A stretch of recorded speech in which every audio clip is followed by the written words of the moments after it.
Ya, Assalamualaikum warahmatullahi wabarakatuh. Waalaikumsalam. Ya, aku anggaplah jawab galau deh. Ya. Nah, jadi kawan-kawan hari ini eh, aku pakai bahasa Indonesia deh kayaknya, biar Indonesia bisa. deh. Ya. Nah, jadi hari ini kita akan bukan belajar sih, aku sharing lah, sharing pengalaman aku soal membuat konten microblog di Instagram aku, sama aku juga akan sharing gimana sih cara ngelihat insight yang ada di Instagram. Dan dari kita ngelihat insight itu bisa jadi patokan kita untuk posting konten-konten berikutnya. Oke, kita next dulu.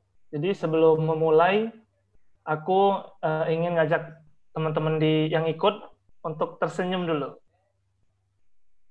Oke, boleh diaktifkan videonya. Oke, tunggu Aku bentar. liatin muka-muka satu-satu dengan senyuman terbaik. Ah, biar terang lah. Asik. Oke, ada yang belum aktifin? Yuk. Coba kita aktifin dulu yuk. Teman-teman. Ah. Nah, kan lemak menunjuk katong Palembang tuh. Iya.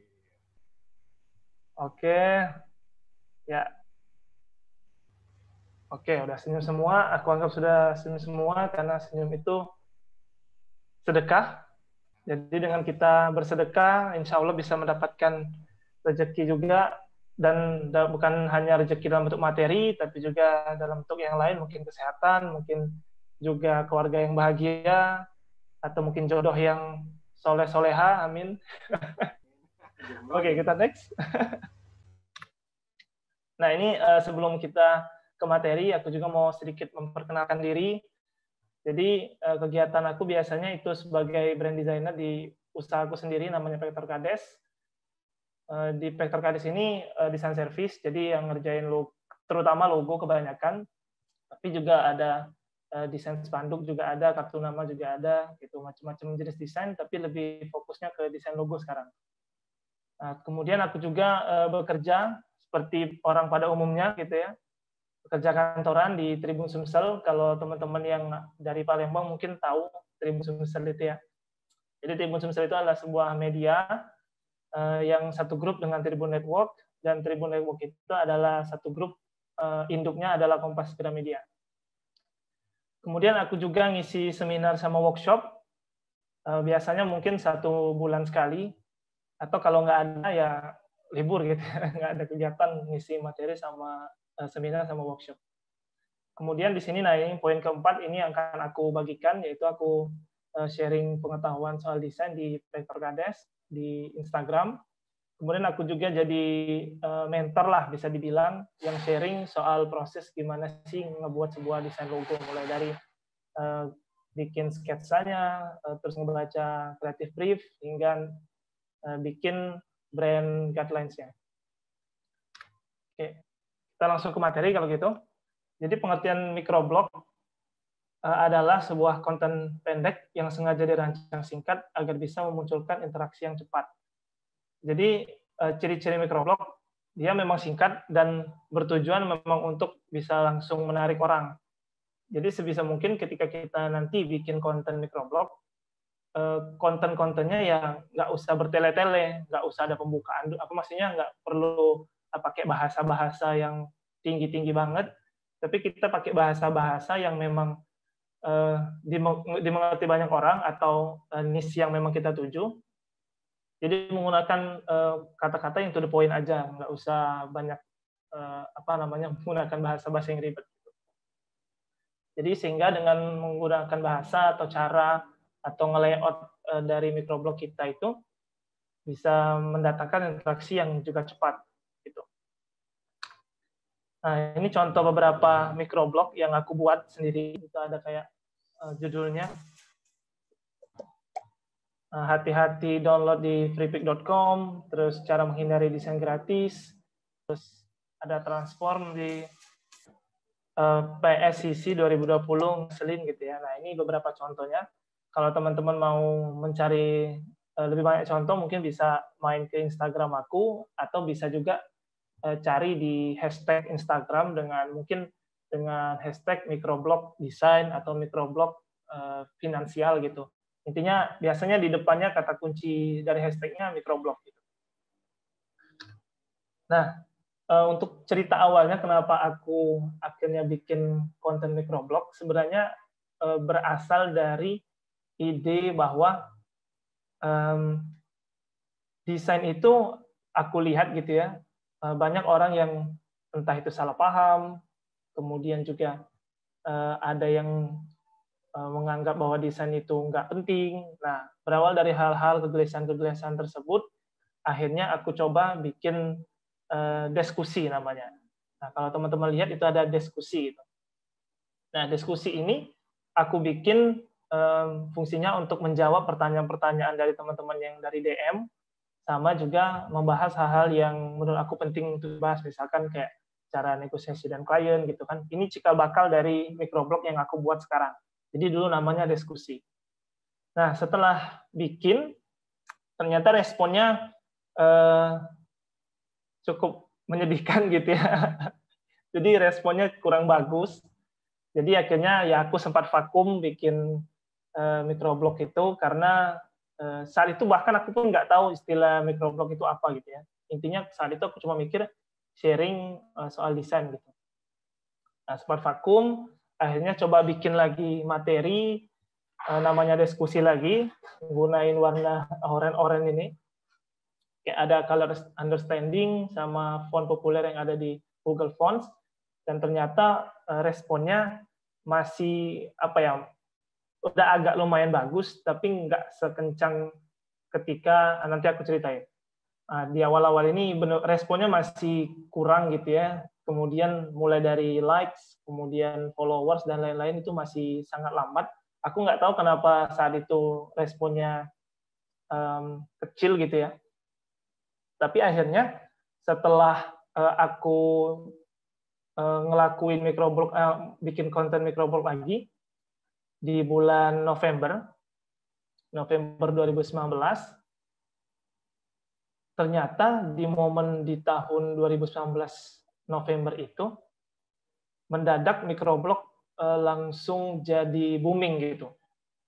Nah, setelah aku ngobrol-ngobrol sama microblogger yang lain yang membahas soal berbagai macam niche, ternyata mereka pun merasakan hal yang sama, bahwa di bulan November 2019 menjelang akhir 2019 dan ke tahun 2020, konten-konten microblog ini memang lagi booming. Nah, jadi salah satu hal yang aku perhatikan ketika bikin microblog, ternyata momen itu penting, teman-teman. Jadi nanti akan aku kasih tahu untuk awal gimana sih cara bikin microblognya.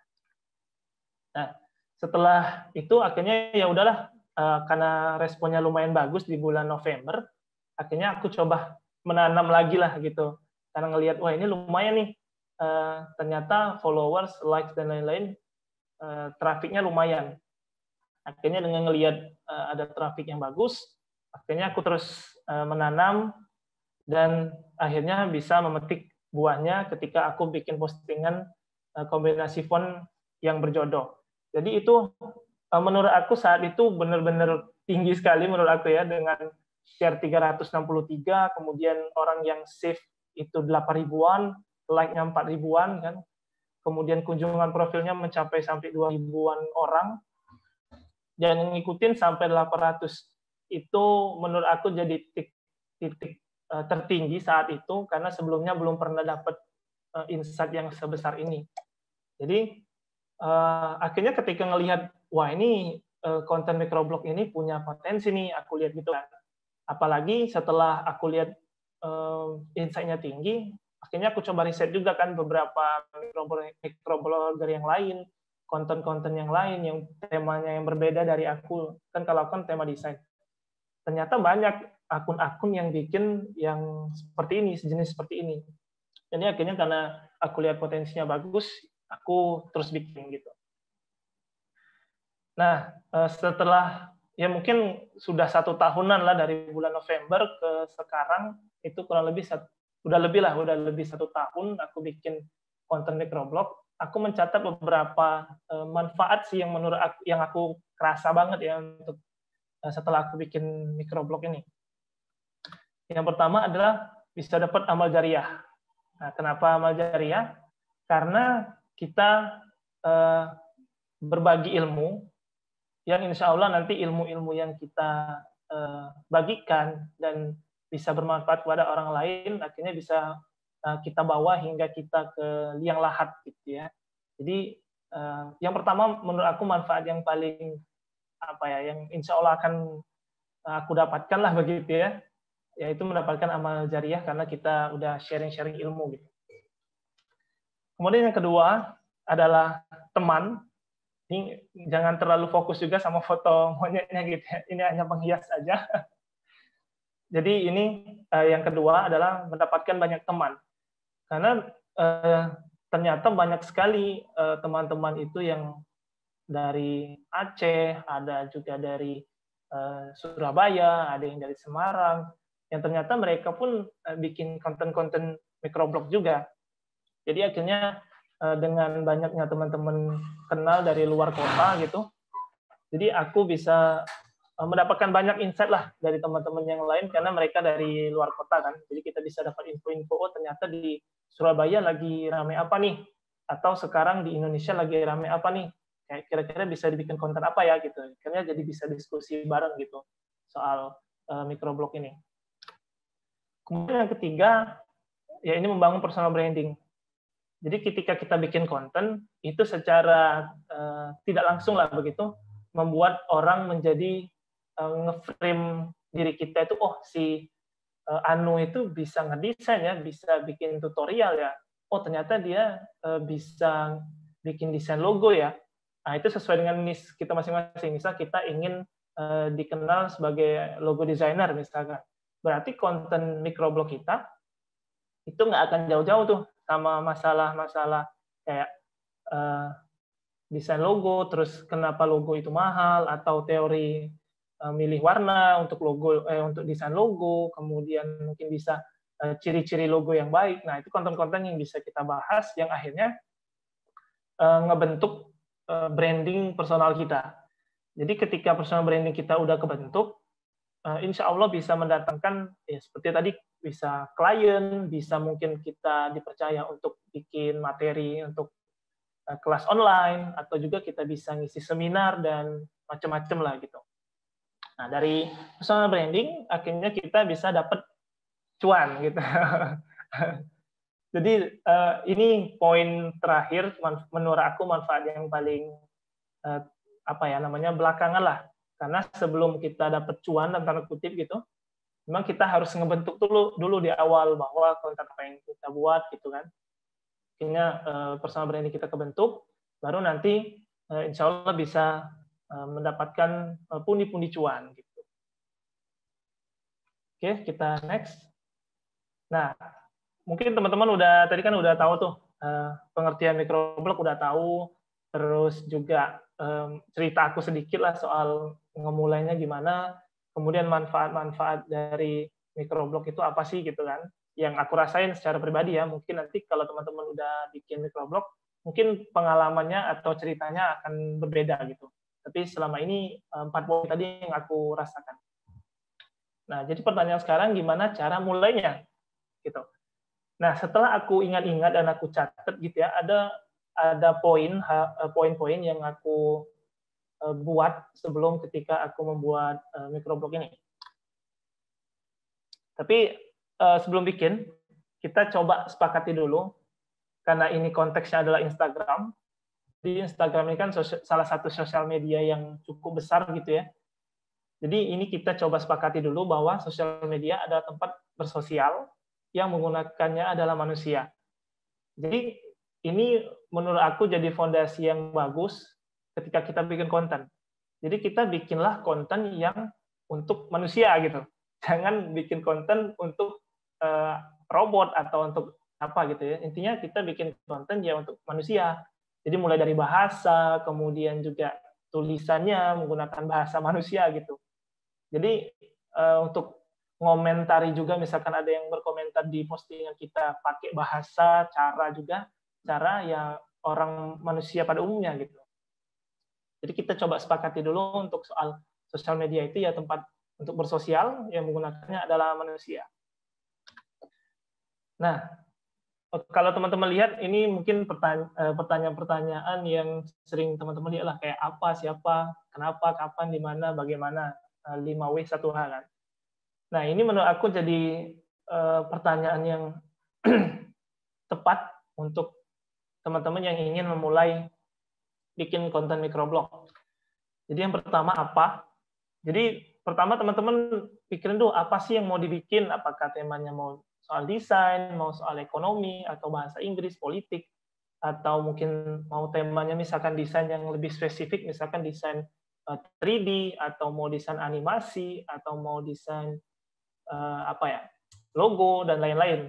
Nah, gitu. Jadi pastiin dulu teman-teman mau bikin temanya nih apa nih, tema dari microblognya. Karena itu akan berpengaruh sama nanti konten yang akan kita buat kan. Jadi pertama kita coba pikirin dulu tema apa sih yang mau dibuat. Kedua siapa. Setelah teman-teman pikirin tema, kedua adalah pikirin siapa nih target audiensnya. Apakah anak muda, orang tua kan, atau ibu hamil kan, gitu kan. Misalnya kan ibu hamil nih, berarti kan kemungkinan besar konten yang akan kita buat ya soal kehamilan gitu ya, cara lahiran normal gitu ya, macam-macam. Nah, itu kan bisa jadi poin-poin yang bisa kita bahas di konten kita gitu. Kemudian ada juga mungkin contohnya K-popers gitu kan. Jadi pastiin teman-teman juga harus tahu nih audiensnya, targetnya siapa sih gitu. Perlu ditulis itu. Nah, kenapa? Kemudian yang ketiga, nah kalau aku saat itu menjawab kenapa aku bikin microblog, ya aku ingin meningkatkan apresiasi masyarakat terhadap desainer dengan aku bikin konten bahwa desain itu prosesnya begini, kemudian juga aku ngasih beberapa tutorial-tutorial juga kan. Jadi menurut aku semakin banyak orang tahu soal desain, insya Allah apresiasinya pun akan meningkat. Ini jawaban aku, tinggal teman-teman silakan menjawab sendiri kenapa mau bikin konten ini, konten yang ingin teman-teman buat, misalkan tadi ekonomi misalkan ya. Nah itu harus teman-teman jawab kenapa bikin konten soal ekonomi. Nah gitu. Itu teman-teman sendiri yang bisa menjawab gitu ya. Kemudian kapan? Nah kapan di sini saat itu aku ngelakuin seperti aku cerita di awal tadi, bahwa aku coba ngelakuin riset, kemudian aku ngelihat pasar konten. Jadi seperti yang aku bilang tadi, bahwa ternyata konten microblog ini lagi naik nih, konten soal desain juga lagi booming. Jadi akhirnya ya aku bikin gitu. Nah sekarang teman-teman kalau mau bikin microblog, nggak masalah menurut aku, cuman pastiin dulu bahwa tema yang ingin teman-teman buat itu memang lagi apa ya, mungkin banyak penggemar gitu ya, sesuai tadi kan siapa target audience. Jadi pastiin target audiensnya ya memang besar, kemudian teman-teman cari kapan waktu yang tepat untuk bikin kontennya. Jadi misalkan kontennya soal ibu hamil tadi kan, misal. Nah, menjawab kata kapan berarti kita menjawab juga soal waktunya, tanggalnya, harinya. Nah, kita bisa ngeriset tuh bahwa oh ternyata ibu-ibu hamil itu aktifnya bermedia sosial itu di misalkan jam 9 pagi. Berarti ketika kita posting, kita ya bikin postingannya ya di jam-jam yang ibu-ibu hamil aktif gitu. Nah, jadi pertanyaan kapan ini bisa banyak sekali gitu ya jawabannya. Jadi sehingga teman-teman bisa banyak pertimbangan gitu ketika mau posting. Kalau aku sendiri biasanya posting di jam 7 malam, di jam-jam prime time, karena biasanya para desainer itu kan lagi, kebanyakan mungkin ada yang istirahat jam segitu kan, dan berdasarkan insight dari Instagramnya pun aku cek, kebanyakan audiens aku itu aktifnya sekitar jam 7, jam 8 gitu, yang paling banyak. Jadi aku postingnya jam segitu. Kemudian di mana? Nah ini juga mempengaruhi teman-teman, mempengaruhi di mana teman-teman ingin bikin kontennya. Nah, karena microblog itu cukup cukup boomingnya di Instagram, jadi aku ngambilnya di Instagram. Tapi kalau teman-teman ingin bikin microblog misalkan dalam bentuk video ya, itu bisa mungkin opsinya TikTok. Jadi teman-teman ada video, kemudian menggunakan teks-teks yang sederhana-sederhana, yang singkat-singkat, tapi membahas sesuatu. Nah, itu bisa juga dibikin. Dan pertanyaan di mana ini juga bisa mempengaruhi banyak hal kayak algoritmanya kan, kemudian juga cara gunain hashtag dan lain-lain. Nah, itu kan berpengaruh. Jadi di sini karena aku menggunakan Instagram, jadi di sini aku menjawabnya adalah Instagram. Kemudian bagaimana? Nah, ini pertanyaannya bagaimana sih teman-teman mempresentasikan gitu ya microblog teman-teman, apakah dalam bentuk foto atau video, kemudian menggunakan bahasa yang bagaimana, apakah menggunakan bahasa formal, bahasa informal gitu ya, atau menggunakan gaya-gaya bahasa gaul. Nah, itu kan berpengaruh bagaimana cara teman-teman untuk memvisualisasikan, kemudian juga cara menyampaikannya itu bisa mempengaruhinya. Bisa juga mungkin menyisipkan humor. Jadi pastiin teman-teman ketika mau bikin microblog tanya kira-kira bagaimana cara untuk mempublikasinya, untuk memberikan kepada audiens itu gimana sih caranya. Nah, ini lagi-lagi teman-teman sendiri yang menjawabnya gitu. Kalau aku menggunakan bahasa aku gitu ya, sama menggunakan warga desa sebagai sebutan audiens, kemudian juga aku sering menggunakan kata kita karena menurut aku kita itu jadi kesannya bisa lebih personal gitu. Jadi kayak teman gitu. Jadi pertanyaan bagaimana ini teman-teman silakan jawab karena itu teman-teman pribadi yang bisa menjawab gitu ya. Nah, setelah udah tahu nih, wah aku mau bikin konten A, aku mau konten B, aku udah tahu siapa audiensnya, aku tahu nih kenapa aku mau bikin konten ini. Terus aku juga tahu bagaimana cara menyampaikannya. Nah, selanjutnya kita akan ngebahas gitu ya, cara rahasia untuk bikin konten. Dan cara rahasia ini sebenarnya bukan rahasia lagi, udah rahasia publik sebenarnya. Cuman aku bikin kata rahasia biar seru aja gitu. Oke, kita next. Jadi rahasia aku membuat konten adalah mencari masalah, aku beri solusi. Jadi ini sebenarnya hal yang sudah udah banyak lah orang tahu kayaknya ya menurut aku. Jadi masalah sama dengan solusi. Jadi ketika teman-teman ingin bikin konten, sebenarnya tinggal cari aja dulu masalahnya apa sih. Misalkan aku desainer kan, bikin konten soal desain. Jadi ya aku cari aja dong masalah desainer apa aja sih. Oh, ternyata banyak desainer yang misalkan bingung cara bikin lingkaran, misalkan di Adobe Illustrator, ya udah aku bikin kontennya. Terus misalkan ada desainer yang bingung bikin karakter orang misalkan, ya udah aku bikin karakter orang. Kemudian mungkin ada desainer yang bingung cara menghilangkan background, ya udah aku bikin konten microblog soal ngilangin background. Nah, kenapa aku ngambil contoh-contoh simpel seperti tadi? Ternyata, dan aku lihat di beberapa DM yang masuk ke Instagram aku, itu kebanyakan pertanyaan-pertanyaannya justru adalah hal-hal yang sepele seperti itu, teman-teman. Malah pertanyaan-pertanyaan yang kayak ngedit yang yang manipulasi luar biasa, menggunakan macam-macam, justru nggak ada yang bertanya. Kebanyakan yang bertanya itu adalah hal-hal yang basic, yang sederhana, yang justru sering dilupakan gitu.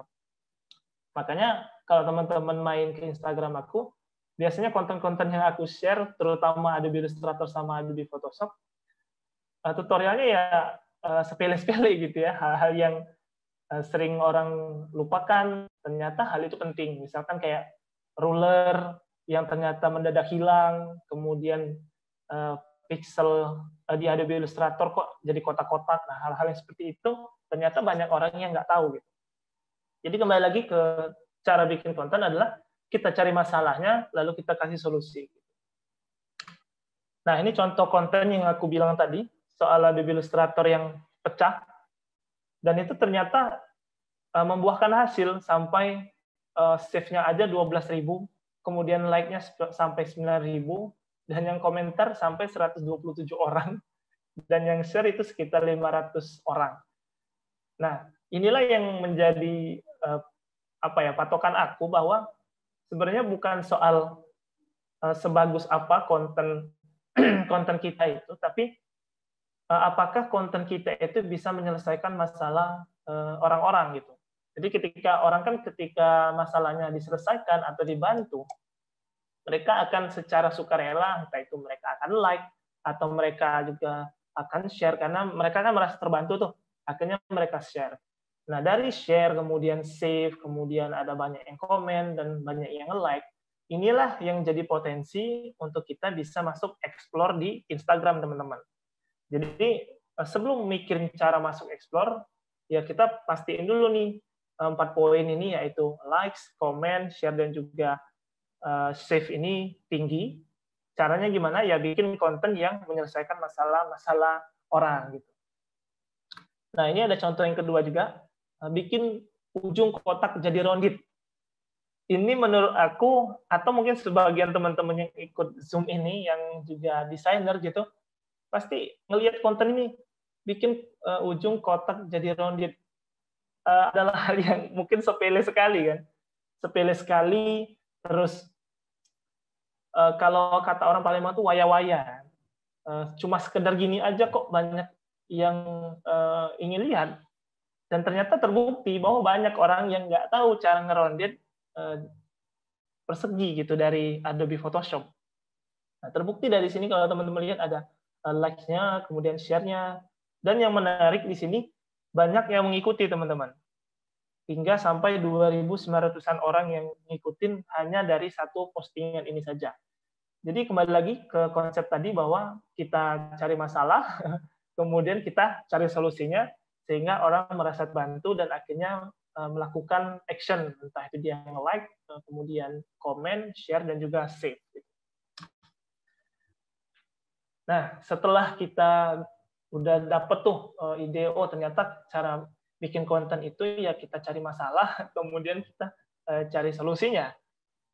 Nah, kemudian pasti teman-teman mikir nih, wah aku udah dapet nih gambaran, tapi gimana cara untuk optimasinya nih? Kemudian ada yang bilang harus pakai hashtag, kemudian gimana sih cara ngelihat insight dan lain-lain. Nah, ini aku akan coba sharing kepada teman-teman yang hadir di malam hari ini gitu ya. Nah, yang pertama kita coba dulu perhatikan profil, gitu ya. Jadi di sini aku mencatat ada 5 poin. Jadi yang pertama itu foto profil. Jadi pastiin foto profil teman-teman itu nggak perlu ganteng gitu ya, nggak perlu terlalu wah gimana lah. Yang penting terlihat jelas gitu, atau bisa stand out. Nah, kenapa aku pilih warna kuning? Pertama ya karena memang Vektor Kades udah lama menggunakan warna kuning. Kedua ya warna kuning ngejreng banget kan. Jadi ketika orang scroll atau orang cari di pencarian atau mungkin lihat di kolom komentar itu bisa mudah ke notice gitu. Nah, kalau teman-teman sendiri bisa mikirin ya kira-kira gimana nih foto profilnya, apakah mau logo teman-teman saja di foto profilnya atau mungkin foto teman-teman, muka teman-teman tapi dengan ekspresi yang mungkin bahagia atau mungkin menggunakan ekspresi yang terkejut gitu ya, biar bisa menarik orang. Jadi coba teman-teman pikirin kira-kira foto profil apa sih yang bisa menarik perhatian orang-orang. Kemudian yang kedua adalah nama dan keahlian. Nah, setelah aku lakukan beberapa riset di microblogger di berbagai di Indonesia juga ada, di luar negeri juga ada. Kebanyakan mereka nulis di bagian nama itu biasanya diiringi dengan keahlian. Karena kenapa? Nama itu pasti yang pertama kali orang lihat ketika mereka berkunjung ke akun kita. Jadi pastikan ketika orang berkunjung, mereka udah tahu, oh ini ternyata logo designer toh akun ini. Atau oh ternyata dia copywriter ya. Atau oh ternyata dia financial planner gitu. Jadi ketika orang sudah tahu, oh ternyata si orang ini punya keahlian di bidang financial planner misalkan gitu. Nah, baru lanjut kita ke bagian deskripsinya. Jadi kita jelasin tuh di Instagram kita ngapain sih. Kalau aku di sini nulis soal aku logo dan visual identity design, sama aku sharing knowledge about design. Jadi aku ngasih tahu ke orang yang baru aja berkunjung ke Instagram aku bahwa aku ngedesain logo, kemudian aku juga sharing-sharing pengetahuan aku soal desain. Nah, Di sini juga bisa teman-teman masukin penghargaan, kalau misalnya ke teman-teman misalkan top 10 designer of the world misalkan. Nah, itu teman-teman bisa masukin ke deskripsi ini biar makin mantep gitu ya ininya. Ketika orang lihat, orang berkunjung bisa, wih ini keren nih, top 10 gitu kan. Jadi bisa teman-teman masukin. Nah, kalau aku di sini aku masukin email aku sama informasi soal kalau ada endorsement dan lain-lain ya. Walaupun sampai sekarang belum ada endorse ya. Semoga aja nanti ke depan ada. Karena mungkin konten aku soal desain, jadi brand-brand juga mungkin belum banyak gitu ya soal desain ini. Kemudian ada link. Nah, link ini aku gunain mampir.in/vektorkades. Jadi mampir.in ini adalah sebuah sebuah situs di mana kita bisa masukin banyak link. Jadi kita cuma satu link aja, tapi pas kita klik linknya mampir.in/vektorkades ini, maka nanti akan muncul banyak lagi link-link gitu. Jadi kita walaupun hanya bermodal satu link, tapi di dalamnya ada link-link lagi. Kalau teman-teman ingin lebih banyak tahu soal mampir ini, silakan aja kunjungin situsnya. Nah, itu ada mampir.in itu ya. Kemudian highlight.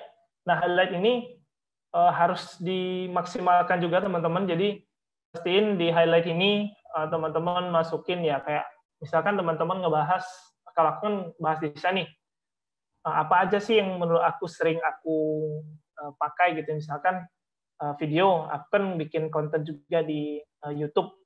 Jadi biar orang-orang bisa ngelihat, oh ternyata si Hoiril Amri atau VektorKades ini bikin video juga ya. Coba lihatlah highlight-nya.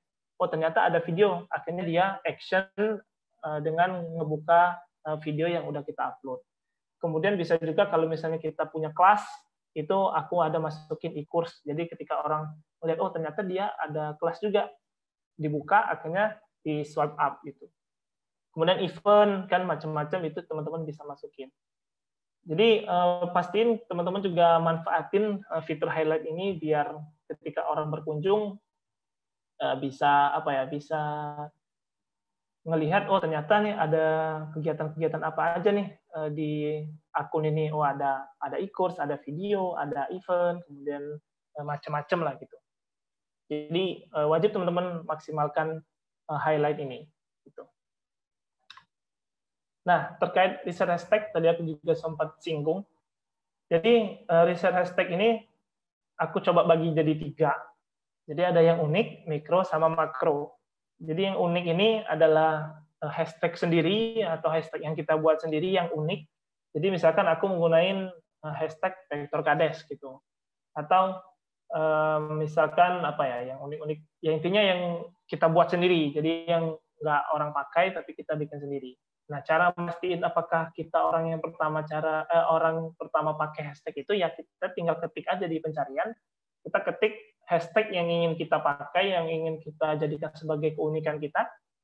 Nah, ketika itu nggak muncul hasilnya, berarti baru kita yang pakai gitu. Nah, kemudian yang kedua itu mikro. Jadi mikro ini kalau teman-teman lihat di situ ada hashtag desain grafis ya. Kalau teman-teman followers atau akunnya itu masih kecil, terutama yang di bawah 10.000 atau di bawah 20.000 followers ya, aku lebih merekomendasikan untuk gunain hashtag-hashtag yang ada jumlah postingannya itu di bawah 100.000.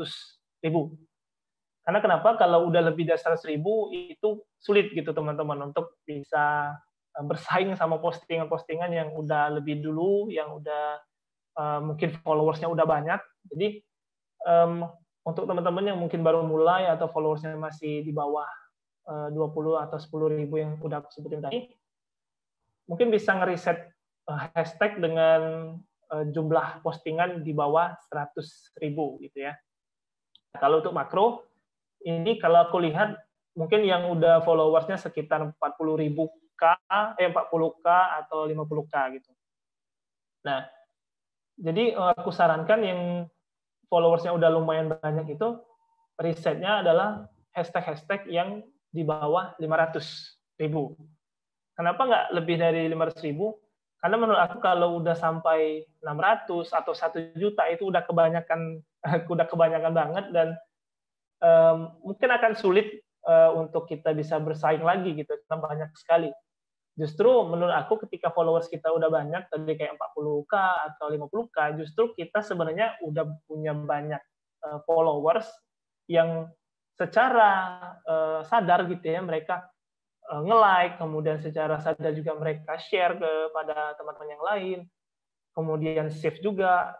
Jadi akhirnya kan seperti aku bilang tadi, faktor 4 tadi akan mempengaruhi explore-nya teman-teman. Jadi justru malah kalau followers kita udah banyak, hashtag kan menurut aku nggak terlalu diperlukan lagi.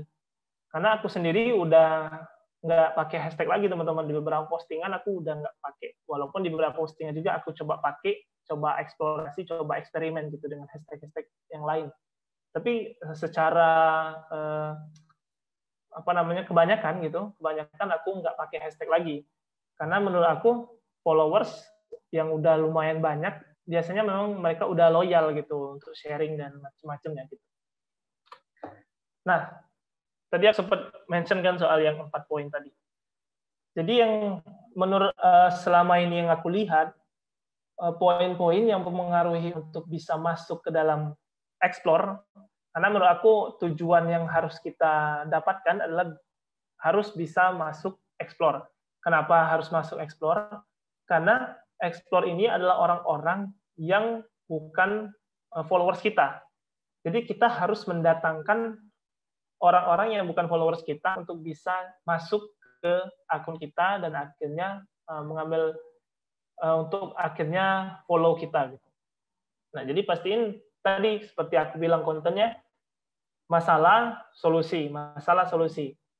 Sehingga dengan memberikan orang solusi akhirnya kan kayak likes, kemudian komen, kemudian share, kemudian save itu akan tinggi yang akhirnya berpengaruh dengan yang namanya explore ya atau jelajah. Kalau teman-teman lihat di situ ada impresi, terus di bawahnya ada dari jelajah itu sampai 200.000. Nah, dari sana akhirnya kan orang mau berkunjung ke profil kita. Seperti teman-teman lihat ada kunjungan profil sekitar 2.600-an orang. Dari kunjungan profil akhirnya terconvert menjadi orang yang ingin follow sebanyak 950 orang gitu teman-teman. Jadi kembali lagi tadi ke belakang bahwa konten kita harus memberikan solusi ke orang-orang biar mereka mau like, mau komen, mau share, mau save gitu.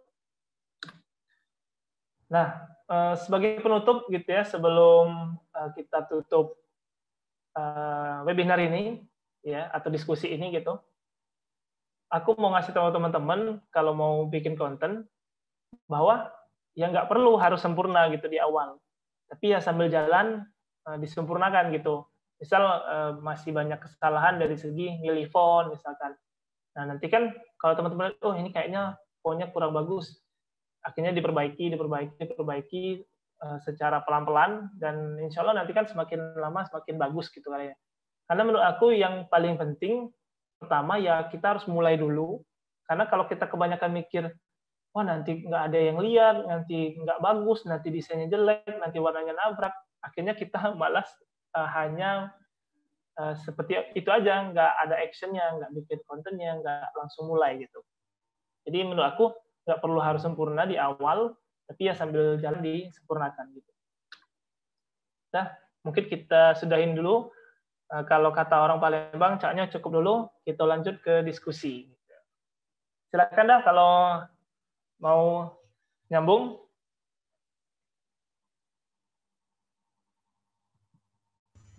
Oke, Bro. Oke. Ya. Baik, teman-teman. Tunggu dulu bentar. Oke. Tes. Aku dengar ya? Nah, dari Kak Andi, nah. Bukan, itu tepuk tangan itu. Oh, tepuk tangan. Bukannya angkat tangan dan nanyo. Bukan. Nah, Rel, ini ada beberapa di kolom chat ini yang udah bertanya nih. Sembari nanti teman-teman coba misalnya tangan, coba cek di sini aja nih sementara gitu. Nah. Ini ngapa muncul ini nih?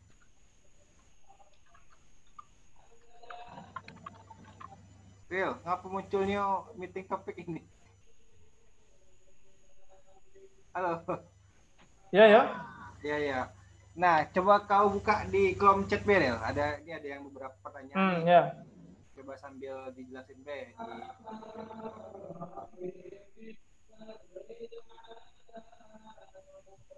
Yang mana dah?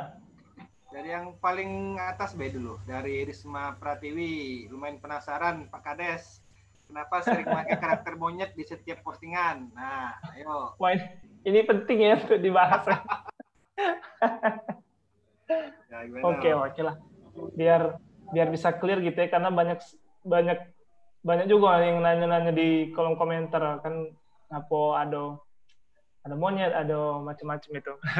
Jadi sebenarnya alasan aku kenapa pakai monyet atau kera atau yang sejenisnya, karena menurut aku dari segi ekspresi, kemudian dari segi mungkin tubuh gitu ya, walaupun aku nggak percaya bahwa monyet itu adalah nenek moyang manusia gitu ya, tapi menurut aku itu cukup mewakili orang-orang gitu. Jadi kayak ada monyet yang ketawa, ada monyet yang terkejut, ada monyet yang senyum.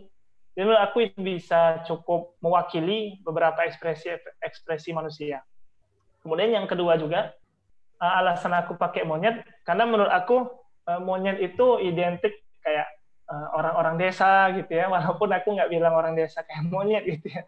Tapi kayak tinggalnya di hutan atau tinggalnya di pedesaan-pedesaan gitu. Jadi sebenarnya konsep awalnya adalah biar bisa mengekspresikan wajah manusia gitu ya ke dalam bentuk ya kayak monyet gitu. Walaupun ya aku nggak bilang manusia kayak monyet, tapi menurut aku lucu aja sih menggunakan monyet sebagai karakter atau ciri khas postingan kita. Jadi kalau teman-teman juga mau coba pakai karakter yang lain, misalkan mau pakai kucing atau mau pakai apa, ya terserah. Kalau aku pribadi lebih suka pakai monyet ya karena bisa mewakili ekspresi-ekspresi gitu. Jadi kalau ada postingan misalkan hati-hati jangan gunain freepik.com misalnya, kayak tadi kan aku coba share kepada teman-teman. Jadi aku cari tuh ekspresi monyet yang dia ketakutan atau dia yang cemas gitu. Jadi kita nggak pakai ekspresi manusia, tapi kita coba ekspresinya pakai monyet gitu. Itu sih untuk konsep kenapa aku pakai monyet ini gitu.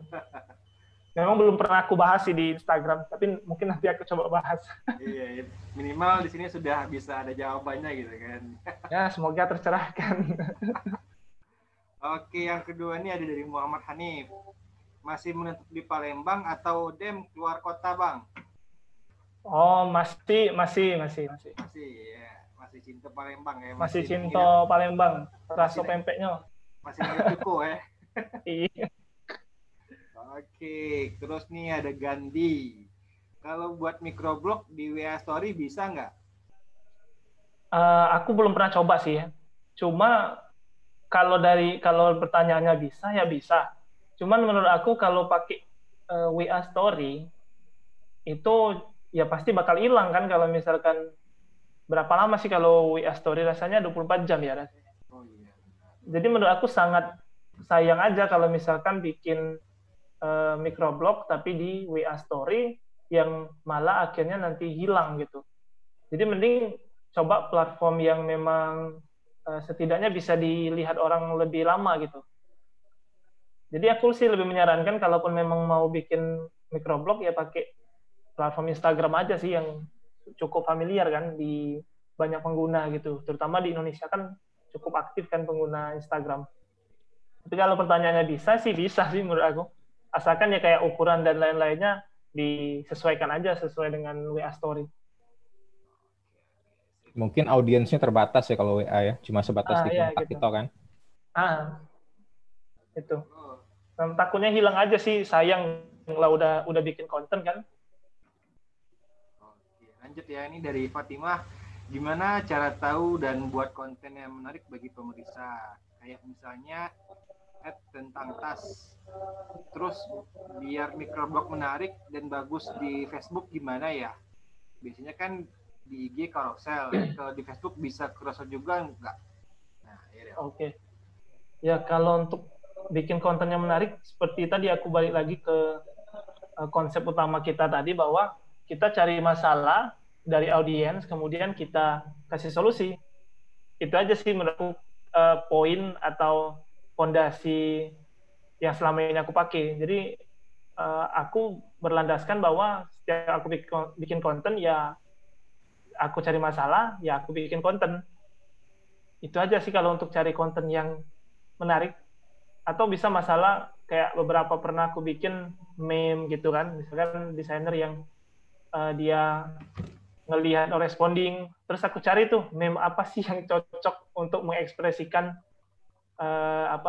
desainer yang ngelihat aplikasi yang dia pakai no responding. Ya udah aku cari tuh meme, shock meme gitu kan, ya aku cari.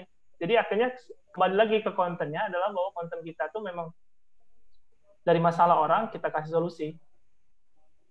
Itu sih. Kalau untuk Facebook, aku jujur belum pernah pakai untuk bikin microblog, tapi memang aku biasanya posting di Instagram, sekalian posting ke Facebook. Tapi memang aku lihat di Facebook, terutama di halaman Facebook aku kan, itu untuk insight, kemudian jangkauan dan lain-lainnya itu kecil. Aku nggak tahu apakah aku yang salah gunain hashtag atau mungkin Facebook gunain algoritma lain, aku nggak mempelajari sih. Cuma memang aku lebih fokusnya ke Instagram sekarang. Mungkin kalau misalkan nanti ke depan, kalau memang aku belajar juga soal Facebook gitu ya, untuk algoritma Facebook, mungkin nanti ke depan bisa aku coba share. Tapi kalau untuk sekarang aku belum bisa jawab. Sip. Ini dari dari saya berarti ya.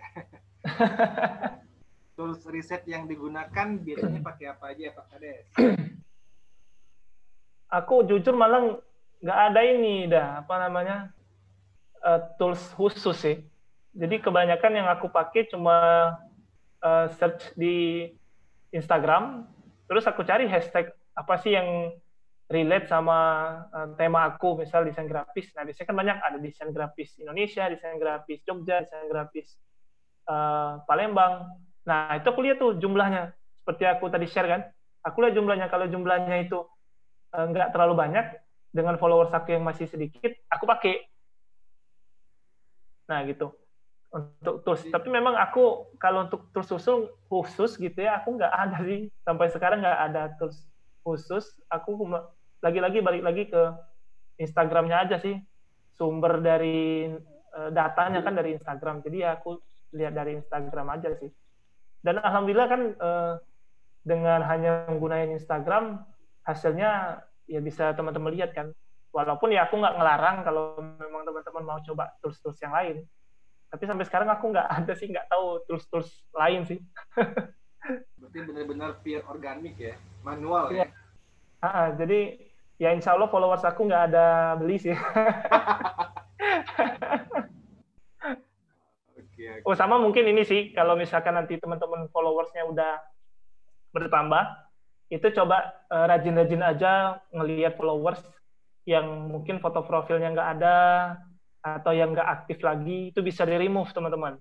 Jadi kalau memang nggak aktif, ya udahlah, remove aja, nggak usah.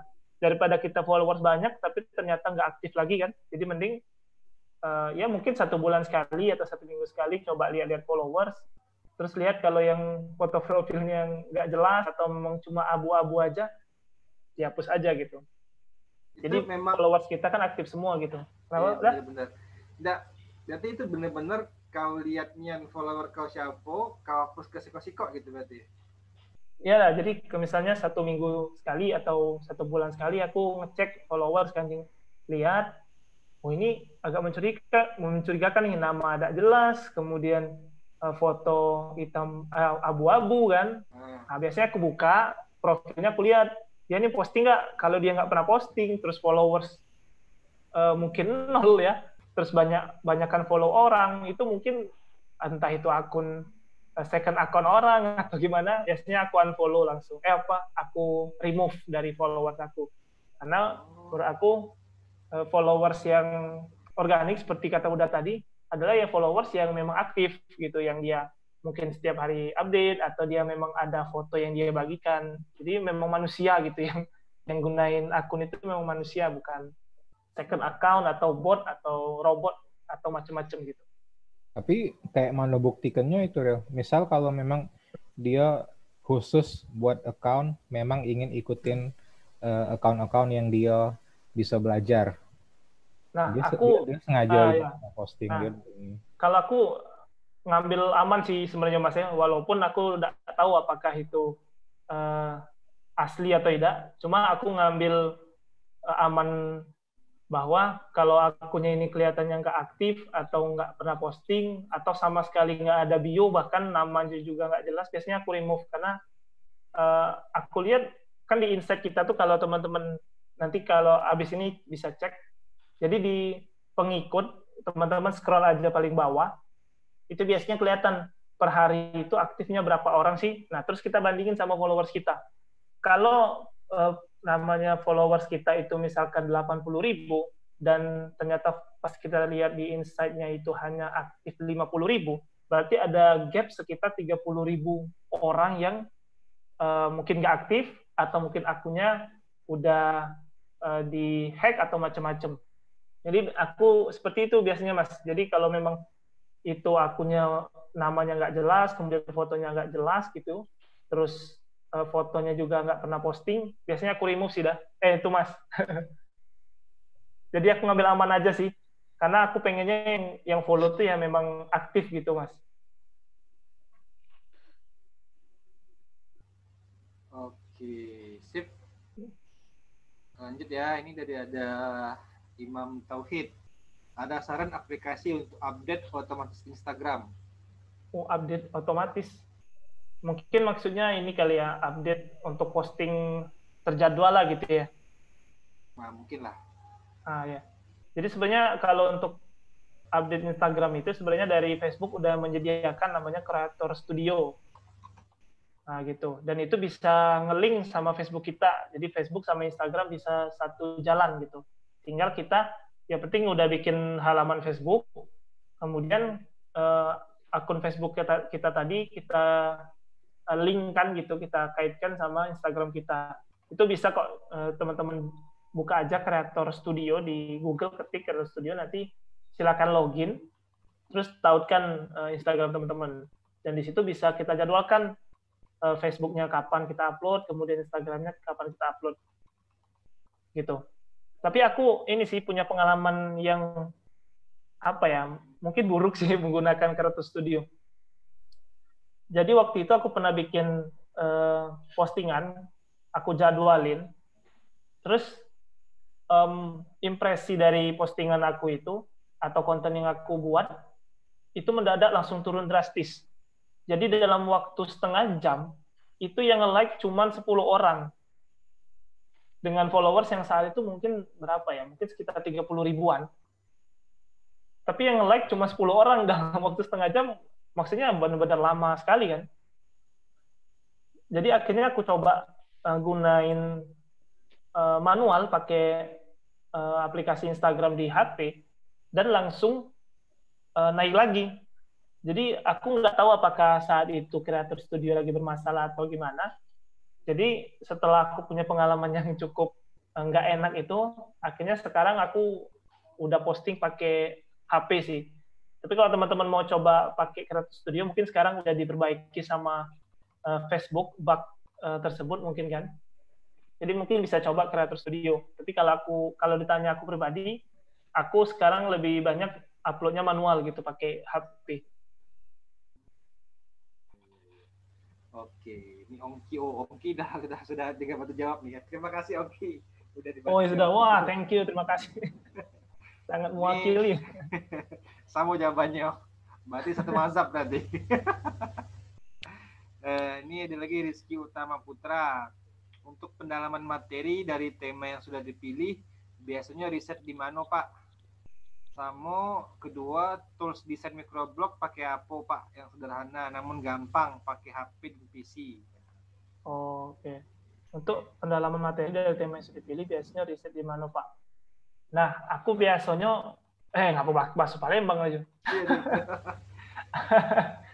aku biasanya ini namanya pertama kan kita mendalami konten atau materi kita tuh balik lagi seperti tadi nyari masalah sama kita cari solusi. Jadi biasanya aku untuk materi awal kalau memang aku nggak bisa nanya atau nggak bisa nyari riset konten di mana-mana gitu, biasanya aku nanya ke diri sendiri dulu.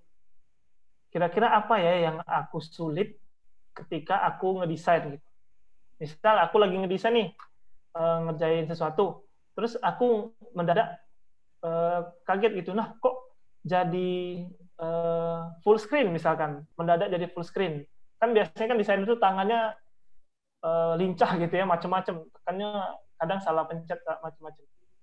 Nah, biasanya aku mikir, nah ini kayaknya bisa jadi konten. Nah, jadi biasanya kalau aku kontennya adalah yang dekat sama aku dulu. Karena aku desainer gitu kan, jadi aku cari konten yang aku sendiri mengalami masalahnya. Terus aku cari solusinya, aku bikin konten. Nah, kalau misalkan memang nggak tahu kontennya apa, teman-teman bisa coba bikin question di Instagram, bikin aja di IG Stories. Kira-kira apa nih teman-teman yang ingin kita bahas selanjutnya? Nah, biasanya kita bisa dapat ide-ide juga tuh dari fitur question di Instagram. Nah, aku juga beberapa kali pernah bikin question. Nah, biasanya kan banyak tuh yang ngomong, Bang, bikin konten tentang AI atau bikin konten tentang Photoshop soal ini. Nah, itu kita bisa list satu-satu, kita breakdown, kita coba pilih yang mana kira-kira bisa kita bahas dalam waktu dekat, atau mungkin minggu depan, atau mungkin nanti ke depan, atau bisa kita bikin lebih baik gitu ya. Nah, jadi kita bisa breakdown dari sana. Jadi awalnya coba tanya dulu sama diri sendiri, kalau aku biasanya. Kemudian kedua nanya sama followers. Walaupun followers kita masih sedikit, nggak masalah, ketik aja di IG Stories. Kemudian yang ketiga, menurut aku, kita bisa mungkin join ke komunitas-komunitas, grup-grup yang berhubungan dengan keahlian kita. Misal kita desain kan, ya kita masuk ke grup desain, kemudian kita perhatiin aja tuh orang-orang di grup itu kira-kira biasanya bahas apa sih gitu. Oh ternyata banyak yang nanya soal ini nih, ya kita catat, akhirnya jadi konten. Nah yang terakhir, yang keempat, ini yang benar-benar apa ya, udah di ujung lah, udah nggak ada ide sama sekali, nggak dapat ide sama sekali. Kita bisa lihat konten orang lain, terus kita modifikasi. Misal, orang bikin konten cara menghilangkan background. Oke? Nah, kita bikin kontennya jangan sama judulnya. Cara menghilangkan background. Jangan. Kita bikin cara menghilangkan mantan di foto. Gitu. Kita bikin konten-konten yang seperti itu. Atau kita coba bikin apa ya kontennya. Misal ada orang yang bikin rekomendasi font 2020. Nah, kita bikin kontennya jangan sama juga judulnya atau isinya. Kita bisa modifikasi.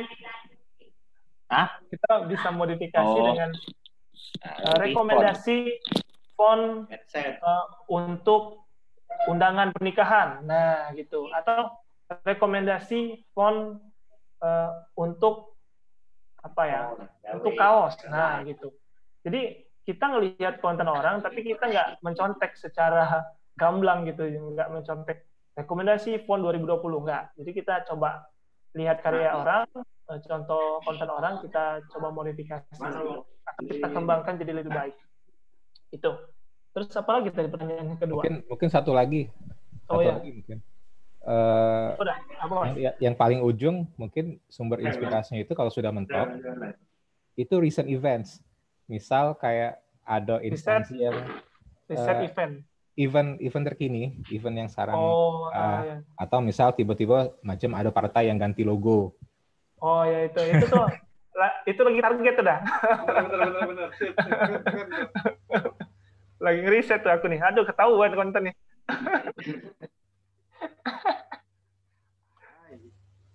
Iya benar-benar yang lagi hot gitu ya Mas ya. Sini beres ibu ongkos ya. Jadi sumber inspirasi kan bisa dari manapun. Benar. Oke, terima kasih Mas sudah menambahkan dari. Terus apa tadi? Oh, ini tools ya. Itu. Kalau aku pakai Adobe Illustrator sih untuk bikin konten.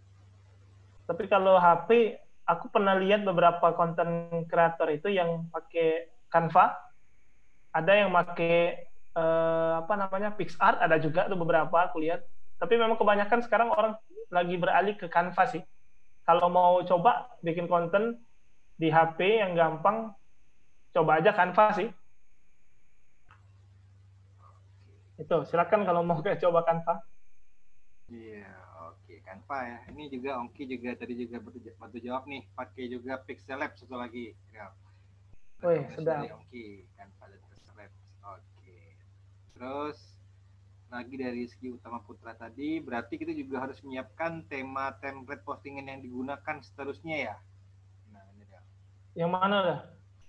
Ini berarti setelah kita bikin tadi apa dibikin mencari riset, terus kita juga harus menyiapkan tema template postingan untuk selanjutnya ya, atau biasanya ketiga template biasanya kalau Oh ya.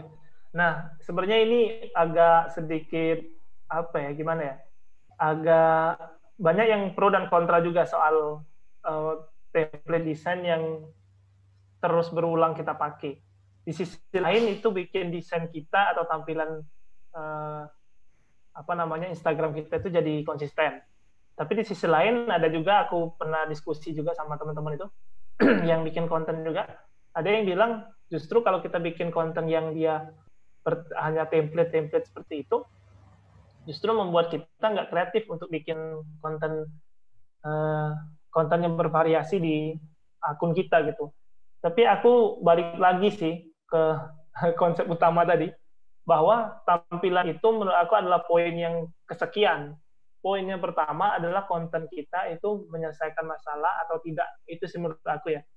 Nah, setelah itu baru tuh kita pikirin apakah mau template-nya tetap seperti itu atau template-nya yang berubah-ubah. Tapi kalau aku sih lebih menyarankan pakai template yang konsisten aja sih. Jadi orang kan bisa mengenali, oh warna dari vektor Kades tuh ternyata kuning. Jadi akhirnya kan lama-lama orang jadi nempel gitu sama warna yang biasa kita pakai, font yang biasa kita pakai, layout yang biasa kita pakai, atau karakter seperti tadi aku pakai monyet gitu ya. Nah, jadi menurut aku mending pakai yang konsisten aja sih menurut aku. Tapi kalaupun memang mau coba kombinasi, misalkan aku sempat coba kemarin ada kombinasinya putih hitam gitu. Atau teman-teman kalau pun memang ingin kombinasi lain, misalkan posting microblog warna hitam, putih, terus yang ketiga itu karya gitu. Nah, itu bisa juga coba apa namanya kombinasi seperti itu kalaupun memang nggak mau benar-benar sama semua kan tampilannya. Tapi ya, kalau aku pribadi lebih condong ke untuk bikin desainnya konsisten aja sama semua gitu. Yang penting kontennya yang menyelesaikan masalah tadi. Menurut aku itu sih. Oke, siap. Kemudian dari Charlie M, Wih, Charlie, ST12 nih. Iya, S11 kayaknya nih. Gampang bertanya Om. 1, microblog sama carousel sama apa beda ya Om? Terus 1 page yang ideal itu cak mana Om? Minimal harus pakai 3 jenis font kah? Pakai 2 gambar atau itu nah. Oh. Oke, coba aku siko dulu deh. Cak jadi Om Palembang nih cak ya. Cari Mulyadi lanjut. Coba siko dulu deh. Lanjut ya siap. Jadi setahu aku ya, nggak bahas Palembang nih. Setahu aku, kalau kan microblog tadi kan udah sempat aku bahas bahwa bikin adalah sebuah konten yang memang dibuat, dirancang untuk bikin cepat, singkat, dan bisa meningkatkan interaksi yang cepat juga. Jadi menurut aku microblog itu ya nggak sempit hanya koresal gitu ya. Tapi ya kalau satu page pun juga menurut aku termasuk microblog gitu. Tapi memang kebanyakan microblog itu ya biasanya beberapa slide gitu kan. Kalau kita lihat di akun-akun itu kan kebanyakan mereka beberapa slide, mungkin 2 slide atau 3 slide. Jadi menurut aku nggak nggak perlu ini sih mikirin soal berapa banyak sih. Yang penting tadi kembali lagi ke aku balik-balik lagi bahwa konten kita itu ya lebih penting sih menurut aku untuk kita pikirin dibanding mau berapa lembar, mau 100 lembar. Justru yang harus kita pikirin kira-kira konten kita itu bisa diterima nggak, bisa dimengerti orang nggak gitu. Apa tadi? Oh, ini jenis font. Tergantung sih. Kalau aku biasanya pakai satu font aja sih, pakai Poppins. Kalau teman-teman tahu. Aku pakai Poppins. Cuma Poppins saja, cuma beda ini aja. Italic, kemudian bold, extra bold, itu aja sih yang aku bedain. Justru menurut aku semakin sedikit font, orang jadi nggak terlalu bingung sih. Tapi kalaupun memang mau lebih dari satu, ya paling nggak 3 lah. 3 atau 2 font sih untuk gunain font ini. Justru kalau udah kebanyakan, kita audiens pun malah jadi bingung kan. Lah, ini kok fontnya banyak banget. Apalagi kalau misalkan font yang kita pakai itu beda-beda setiap postingan. Itu lebih bikin orang bingung lagi kan. Jadi kalaupun memang mau bikin konten nanti, coba pikirin 1 atau 2 font yang akan dipakai mungkin dalam waktu yang lama gitu. Dan pastiin gratis lisensinya, jangan sampai yang ya walaupun itu kan tujuannya personal use ada kan. Cuman menurut aku mending nyari aman dengan gunain font yang emang gratis 100% gitu, yang sepenuhnya gratis yang bisa kita pakai komersil atau yang untuk personal juga. Jadi kita kan nggak deg-degan ketika bikin konten. Oke, yang kedua nih dia nanya, aku langsung ubah ke bahasa Indonesia aja ya. Sekiranya tidak ada spesialisasi, kontennya kalau berubah-ubah kategorinya oke nggak? Nah, itulah kira-kira. Sayangnya tidak oke sih kalau ganti-ganti seperti itu. Karena menurut aku, tadi kan seperti aku bilang di awal, pertanyaannya adalah apa? Nah, ya di awal kita harus mikir apa nih yang mau dibikin. Jangan sampai nanti orang yang udah follow kita, misalkan kita udah punya follower 1.000 ya. Nah, 1.000 orang ini nge-follow kita gara-gara kita bikin konten desain. Nah, terus ketika dia balik lagi ke akun kita, terus dia lihat lah, ini kok akun ini tiba-tiba bahas soal ekonomi atau bahas soal politik misalnya. Ya udahlah, follow aja. Akhirnya ya mungkin akan mendatangkan followers yang senang ekonomi. Tapi yang followers desain ya akan hilang gitu. Karena lah ngapain ini katanya follow yang bahas politik. Aku nggak senang politik misalkan. Nah, jadi menurut aku lebih baik kalaupun memang mau gonta-ganti topik atau tema, ya mending bikin akun baru aja udah. Gitu. Nah, kan kalaupun memang misalkan teman-teman, ini kan contoh desain nih. Desain ini kan benar-benar luas tuh. Jadi teman-teman bisa ngambil kayak mungkin 3 atau 4 sub tema dari desain grafis. Misal, desain grafis apa aja sih yang bisa kita bahas di dalamnya? Ada desain logo, mungkin ada desain poster, ada mungkin desain icon. Nah, itu kan subtema-subtemanya kan. Nah, itu bisa kita ambil beberapa, tapi tetap berhubungan dengan desain kan. Menurut aku itu sih yang lebih baik dilaksanakan, bahwa konsisten dengan satu tema, terus kita cari subtema dari tema utama kita tuh apa aja yang bisa kita bahas, dibandingkan kita campur gado-gado gitu di akun kita. Karena ya sayang kalau misalkan nanti followers kita udah mulai bertumbuh, orang udah yakin sama akun kita, tiba-tiba dia lihat kita bahas politik, akhirnya kan malah jadi di unfollow gitu.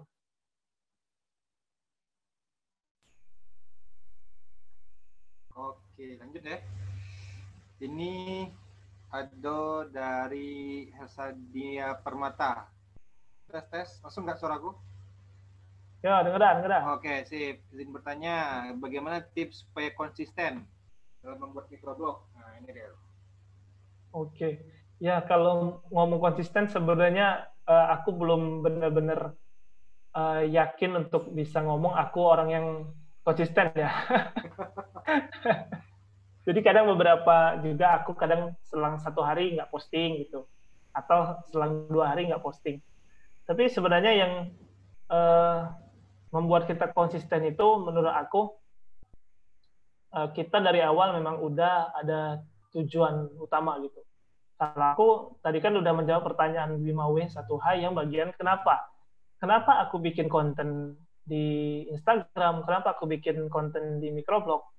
Ya alasannya adalah agar semakin banyak orang yang mengapresiasi desain gitu. Jadi semakin banyak orang yang tahu desain, terus tahu teorinya bagaimana, terus tahu prosesnya bagaimana, ya aku sih yakin insya Allah bisa meningkatkan apresiasinya, entah itu dari segi fee-nya atau bayarannya, atau dari segi juga respect-nya kepada desainer kan. Itu sih menurut aku yang kembali lagi ke tujuan kita tadi. Kalau memang tujuan kita misalkan ingin bikin konten itu untuk dapat cuan, misalkan gitu ya, ya berarti kita harus ingat-ingat, wah aku nih harus dapat cuan, berarti aku di awal ini harus bikin konten konsisten. Nah, jadi kita harus terus bikin konten sehingga nanti bisa mendatangkan cuan tadi. Walaupun di awal aku, seperti aku bilang tadi, aku nggak kepikiran juga akan bisa dapat cuan atau dapat hal-hal yang lain kayak ngisi seminar dan lain-lain, aku nggak sempat kepikiran juga. Gitu sih. Jadi balik lagi ke tujuan sih. Coba siapa tadi yang nanya? Sadia Permata. Ya, coba sebelum bikin konten, coba jawab 5 pertanyaan 5W1H tadi. Terus bagian kenapanya tadi, kenapa bikin microblog, itu coba tanya tujuannya apa sih gitu. Jadi ketika udah tahu tujuannya, insya Allah bisa membuat Helsa dia bisa semangat lagi gitu, bisa konsisten lagi. Aku kasih tambahan ya mungkin ya. Nah, boleh Mas, lanjut Mas. Jadi jangan dicontohin juga sama kayak Khairil, do as I say, not as I do. Soalnya kalau ditilik dari posting Instagram aku pun mungkin bisa selang 3-4 bulan baru posting sekali gitu kan. Nah, mungkin kawan-kawan tidak diragukan lagi masalah motivasinya apa, tujuannya apa. Tapi teknis untuk konsisten itu ada triknya, ada tips. Jadi luangkan. Jadi ini yang praktis gitu kan. Luangkan setiap hari itu misalnya 5 menit atau 10 menit atau 15 menit. Terserah waktunya, alokasikan setiap hari untuk buat konten, untuk buat post misalnya IG. Ya udah, jadi jadwalkan misalnya kalau setengah jam sebelum tidur, atau misalnya setengah jam setelah makan siang, atau misalnya pagi-pagi sebelum mulai aktivitas. Nah, jadi kalau kita sudah mengintegrasikan pola itu ke keseharian, nah insya Allah mungkin bisa konsisten push konten secara periodik sesuai yang kita rencanakan. Misal 2 hari sekali, atau setiap hari, atau bahkan kalau kontennya sudah banyak, mungkin dalam 1 hari bisa beberapa kali. Sesuai dengan yang waktu Khairil tadi singgung, ada jam-jam peak di mana target audiens kita itu aktif gitu kan. Jadi mungkin dalam 1 hari kan mungkin bukan cuma 1 range waktu. Mungkin kalau Khairil mengamati insight itu malam gitu kan. Nah, mungkin ada yang pagi, ada yang siang, ada yang malam. Dan ada mungkin yang pagi dan malam. Jadi kita punya banyak fleksibilitas juga di situ.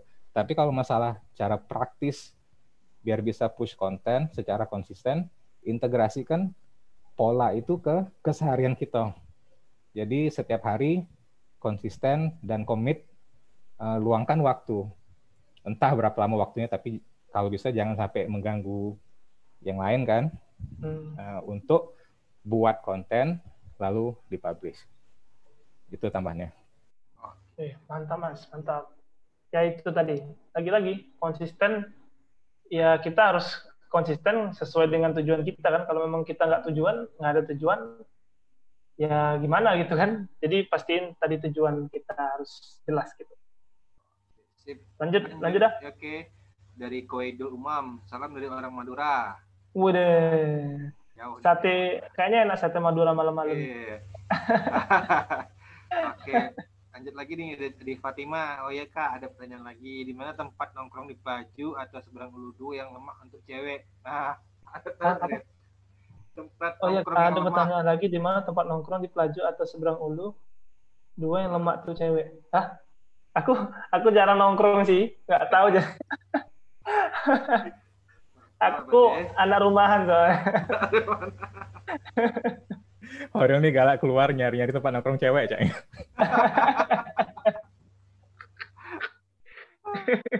Oke, lanjut ya.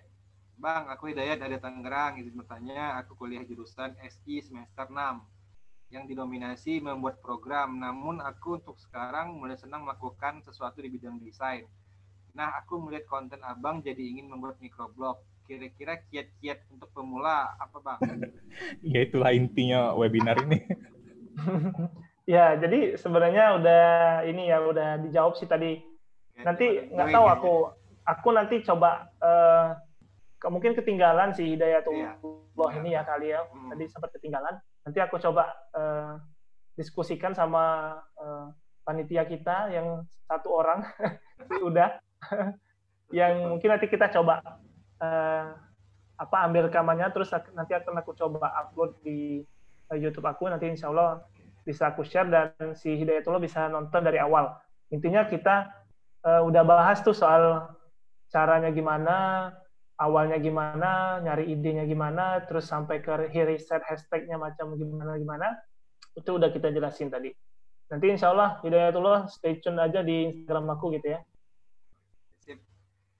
Ini dari Koidul tadi, semangat Bang, manjada wajada, siap. Boleh, siap. Terus dari Hidayatullah tadi, siap Bang, namun ada beberapa rekanku ada yang mencibir Bang, agak dilema sih, jurusan apa, belajarnya apa. Oh, biasalah itu ya. Nah problem Bang, hidup Abang sendiri kok, baik Bang. Nah, ini kayaknya malah cicet ya, malah cicet udah. Izin buat Pak Kades, makasih banyak, baik terima kasih Bang. Oke, sip, mungkin kalau yang dari bertanya mungkin udah cukup mungkin kalau yang di grup chat ya. Mungkin boleh ini sebagai closing statement lah dari Khairil. Kalau lagi yang ingin bertanya atau masih ada nih yang ingin bertanya? Masih. Oh iya, boleh. Monggo. Langsung aja mungkin sambil ngobrol gitu ya. Iya, untuk ngobrol banyak itu. Mungkin mancing-mancing diskusi dikit ya.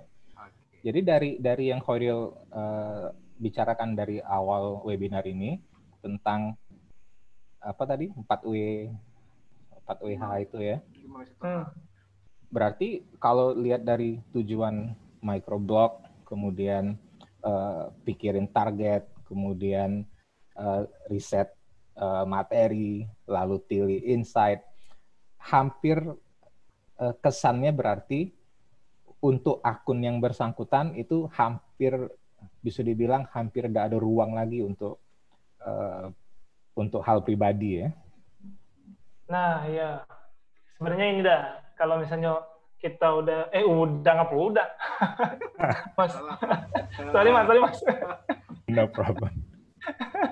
Jadi, kalau untuk soal ruang pribadi sih, namanya kita kalau udah bikin konten, terus di konten itu banyak followersnya, ya kalau soal pribadi sih menurut aku udah nggak bisa ada lagi, karena memang, apalagi kalau followers kita udah banyak. Kalau memang mau ada ruang pribadi, ini sih bikin akun pribadi. Tapi kalau aku biasanya, kalau aku Mas ya, di Instagram aku itu juga aku beberapa kali kayak nyeritain pengalaman, misalkan belajar desain itu dari awal gimana. Tapi memang berhubungan dengan desain sih sebenarnya. Atau di IG Stories aku biasanya nge-share kayak apa sih yang sekarang lagi aku pelajarin, kira-kira teman-teman belajar apa nih. Nah biasanya seperti itu sih yang aku nanya-nanya sih, seperti itu, yang hal-hal yang pribadi. Tapi kalau yang nge-share hal-hal yang secara pribadi, yang sangat pribadi sih, memang nggak ada ruang sih, Mas. Kalau misalnya kita udah namanya akun kita tadi kan, udah bikin. Iya betul. Jadi ya aku sih sepakat.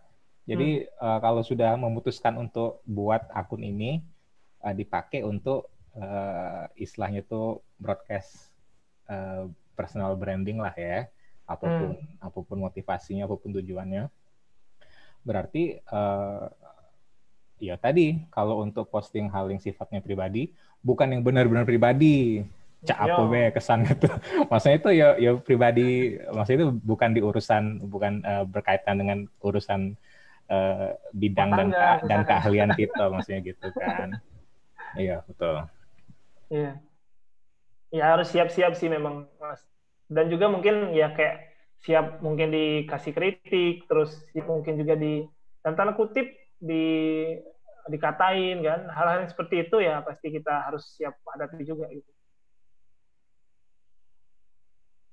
Oke, oke. Sip, ada lagi mungkin yang ingin bertanya? Silakan monggo. Ini dari tua tadi sama Rio Cemerlang, izin pamit. Oke, lanjut. Bang, Ya, maaf ya, izin live. Ada tanda mata kuliah. Oke, lanjut. Sip. siap. Oke, sip. Oke, lagi mungkin teman-teman yang bertanya, monggo nih, mumpung ada selebgram Rising Star nih. Aku kadang agak merasa geli ketika disebut selebgram dah. Mending jadi desain grafis bala dah. Jangan disebut selebgram. Iya. Agak aneh. Nah, ini ada dari Iksan Rianto, Bang. Kalau dalam microblog bagusnya dalam satu postingan berapa slide? Oh, kalau bagusnya justru sebenarnya menurut aku maksimalkan aja sampai 10 halaman, slide. Karena kan maksimal 10 slide kan. Jadi menurut aku kalau disediain 10 ya maksimalkan 10. Entah itu, kalau aku biasanya di slide terakhir itu kan kadang ada promosinya gitu kan. Atau di endingnya itu ada nginfoin bahwa jangan lupa follow kalau misalnya kamu suka konten-konten soal desain grafis, karena aku akan share setiap hari misalkan gitu. Intinya sih manfaatin aja sih sampai 10 postingan kalau aku. Maksimalin 10 gitu ya. Iya. Oke, lanjut. Ada lagi mungkin yang bertanya? Ongki mungkin? Lagi nyatet kayaknya. Iya. Ya Ongki, lagi nyatet ini kan. Pertanyaan apa nih yang ditanya? Mungkin satu lagi ya, ngomentarin yang tadi Khairil kan bilang konten yang dibuat di akun Vektor Kades itu tampak sepele, tapi ternyata laris gitu kan. Ya. Ternyata banyak peminat. Jadi lalu di bawahnya itu ya pada akhirnya itu bilang kita tidak perlu cari konten yang rumit, yang kalau ini khusus maksudnya kalau untuk topik desain kan tidak perlu cari konten yang rumit asal kena di audiensnya gitu kan, intinya itu kan. Nah tapi kalau kita lihat akun-akun yang lain juga banyak yang share-nya itu konten yang lebih teknis gitu kan, yang kalau orang bilang T-skill-nya itu lebih dalam lagi di satu bidang.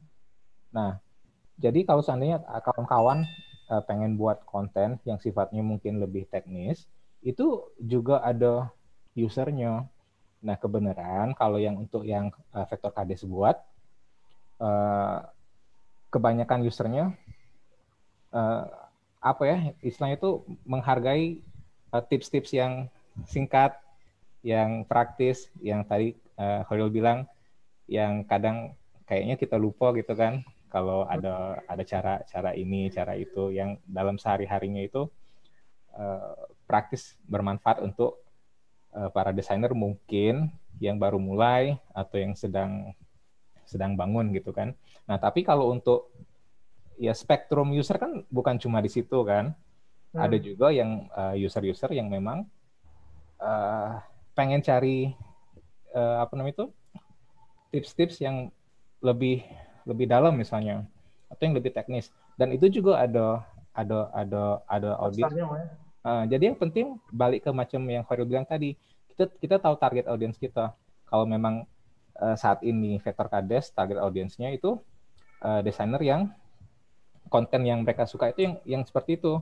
Ya, itu yang konsisten kita buat. Tapi seandainya kalau kita pengen buat dalam konteks menentukan memutuskan dari awal aku bikin microblog dengan konten apa sih, AutoCAD misalnya gitu kan, atau 3D, atau editing video, atau yang kompleks sekalipun, misalnya macam ya kedokteran atau hukum atau politik, asal kita konsisten di satu topik itu, seberapapun dalam atau dasar bahan materi yang kita share, kan akan ngumpul sendiri kan usernya itu sesuai dengan topik yang kita bagikan gitu kan. Kita set akun ini range skill-nya itu untuk user segini gitu kan. Jadi bukan berarti nantinya kawan-kawan kalau pengen buat konten ya harus bikin konten yang simple itu juga, ya tidak juga gitu kan intinya tuh. Jadi asal kontennya itu topiknya itu sama dan ya ngerti ya maksudnya itu ya, range skill yang diatur untuk audiensnya itu konsisten gitu kan, selalu sama. Jadi usernya tuh mungkin user base-nya beda-beda tapi masing-masing bisa sama-sama besar gitu lah. Ya, nah aku nambahin juga Mas ya. Nah jadi tadi kembali ke konten tadi. Jadi ketika teman-teman mungkin tadi kan di awal kan coba tema apa sih yang mau dibikin. Lagi-lagi seperti aku bilang tadi bahwa ya udah bikin aja dulu konten sambil jalan, sambil disempurnakan. Nanti kan insight dari Instagram kita itu akan pelan-pelan memuncul nunjukin bahwa ternyata user itu senangnya yang seperti apa, kemudian mereka itu pengennya seperti apa, kemudian postingan apa sih yang itu ternyata bisa naik di explore, terus postingan apa sih yang ternyata banyak yang save, banyak yang share. Nah nanti kan itu teman-teman coba pelajarin. Terus di bagian insight pun sebenarnya ada tuh untuk informasi soal usia. Nah jadi teman-teman lihat aja tuh di sana di insight-nya ada informasi soal usia. Menurut aku itu bisa jadi patokan juga. Jadi ketika teman-teman lihat, oh ternyata banyak kan usia followers akunya adalah anak-anak SMA, misalkan di usia anak SMA. Ya berarti mulai dari kontennya, bahasanya, seperti yang pertanyaan bagaimana tadi kan, bahasanya, terus gunain elemen-elemen yang kita gunain itu ya sebisa mungkin dekat dengan anak-anak yang di usia itu. Beberapa aku lihat konten-konten itu yang sekarang kan lagi cukup rame soal 6 dosan ya, startup, drama Korea startup. Kalau teman-teman nonton pasti tahulah gitu. Nah itu beberapa akun itu sering kayak mengait-ngaitkan konten soal startup itu ke dalam konten mereka. Jadi ada yang bahas soal saham, akhirnya mereka bahas di bagian siapa namanya? Aku lupa sih, yang ada pemain satu lagi yang investor itu. Akhirnya dia ngebahas soal investornya.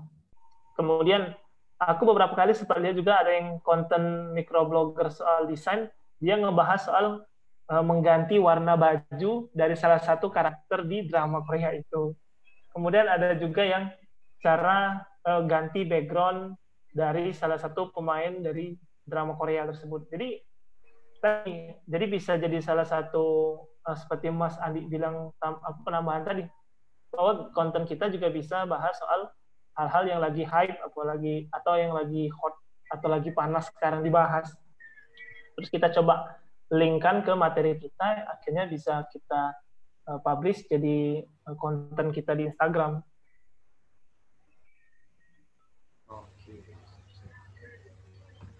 Oke, ini lagi nih dari Rizky Utama Putra. Struktur microblog itu ada patokannya nggak, Kak? Struktur. Wah, ini aku nggak tahu sih selama ini yang biasa. Kalau aku biasanya formatnya kalau aku ya, cuma aku nggak tahu apakah ada studinya gitu soal microblog ini. Terus bikin struktur atau macam, aku nggak tahu. Tapi kalau aku biasanya mungkin struktur maksudnya format kali ya, atau gimana tuh? Kayaknya mungkin ya format lah gitu ya.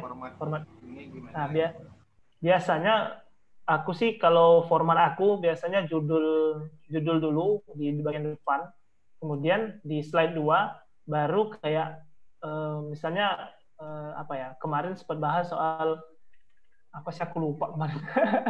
Sempat bahas soal apa ya, mockup, nah gitu, cara pakai mockup. Nah biasanya di slide kedua itu aku jelasin mockup itu apa sih gitu. Nah, setelah di slide kedua aku jelasin mockupnya apa, baru di slide ketiga apa caranya atau praktiknya atau tutorialnya. Biasanya seperti itu sih format aku. Nah, ada beberapa fakta yang baru aku dapetin, mungkin ya sekitar 2 bulan terakhir. Jadi ada salah satu akun Instagram yang membahas algoritma Instagram. Jadi dia ngeriset, terus dia menganalisa bahwa ternyata ketika audiens itu, followers kita itu ngelihat postingan kita di berandanya, terus dia ngelihat kan, terus dia scroll, nggak nge-like, nggak ngapa-ngapain, cuma scroll aja. Ternyata di beberapa hari setelah dia lewatin postingan kita tadi akan muncul lagi di beranda dia, tapi bukan di slide pertama, tapi di slide kedua. Gitu teman-teman. Nah, jadi mungkin bisa dimaksimalkan. Ini mungkin tips yang bisa teman-teman ikutin. Jadi di slide pertama itu judul besarnya, dan di slide kedua itu mungkin bisa pakai format yang aku pakai tadi. Mungkin apa namanya, pengertian dari apa yang kita bahas, atau garis apa ya, kan di judul garis besar. Nah, di bagian slide kedua itu bisa kita lebih kerucutkan gitu. Karena ternyata di slide 2 itu bisa muncul lagi di beranda orang. Jadi ketika di slide 2 itu tetap menarik orang, jadi kan orang tetap yang awalnya nggak nge-like, setelah ngeliat slide 2 kita, akhirnya mau nge-like, mau berinteraksi, mau nge-share, mau save gitu. Oke, menarik nih. Ada lagi mungkin teman-teman yang ingin mau bertanya atau yang didiskusikan, monggo. Jadinya sudah berkurang satu persatu ini membernya. Udah tinggal. Aku malu-malu galau nih caknya. Iya, malu-malu semua. Nah, ini ada Zamrud grafis nih aku lihat. Nah. Ini salah satu teman microblogger desain juga nih. Satu gitu ya? grup ada. Iya. Ini diem aja nih dia nih. Pantau ya. Oh, ini dibales dah. Halo, hehe. Ini kece-kece nih postingannya si Zamrud grafis ini. Kalau teman-teman mau kepo, coba aja kepoin. Di ini ya. Di Instagram ya, namanya itu. Zamrud grafis itu. Oke. Ya, pantau aja nih. Hehehe. Oke, Bang Zamrud. Next mungkin nanti Bang Zamrud nih yang coba kita ajak ngisi di teman-teman di Desain Kelas Palembang ya.